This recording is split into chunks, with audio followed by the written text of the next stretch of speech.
کہ جب اللہ تعالیٰ نے آیت کو نازل کی کہ سود حرام ہے، اس کے باوجود انہوں نے تعویل کی، گنجائش نکالا اور یہ کہنے لگے کہ تجارت میں بھی تو ہم نفع حاصل کرتے ہیں، تو اگر ہم سود کے ذریعے 1 روپیہ کے ذریعے 2 روپیہ حاصل کرتے ہیں تو اس میں بھی نفع ہے۔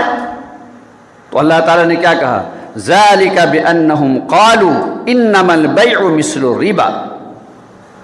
آگے اللہ تعالیٰ نے بیان فرمایا أَحَلَّ اللَّهُ الْبَيْعَ وَحَرَّمَ الرِّبَا۔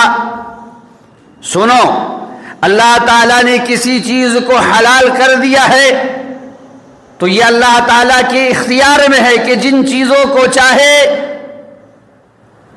حلال قرار دے، وحرم الربا، اور جن چیزوں کو چاہے ان چیزوں کو حرام کر دے۔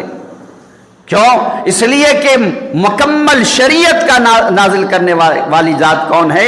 اللہ تبارک و تعالیٰ کی ذات ہے، اور اگر کسی چیز کو اللہ تبارک و تعالیٰ حلال قرار دے تو نبی کے اختیار میں بھی نہیں ہے کہ اس حلال چیز کو حرام قرار دے۔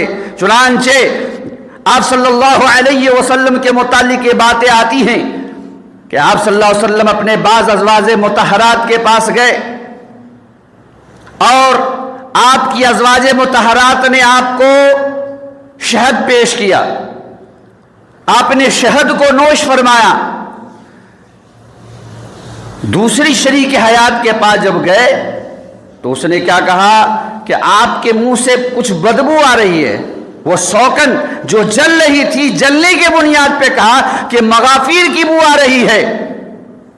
آپ صلی اللہ علیہ وسلم نے کہا کہ آج کے بعد سے میں شہد کھاؤں گا ہی نہیں، چاٹوں گا ہی نہیں، استعمال نہیں کروں گا۔ اللہ تعالیٰ نے فوراً آیت نازل کی، یا ایھا النبی لما تحرم ما احل اللہ لک۔ اے نبی، آپ کون ہوتے ہیں کہ جس چیز کو اللہ تبارک و تعالیٰ نے حلال قرار دیا ہے آپ حرام قرار دینے والے کون ہوتے ہیں؟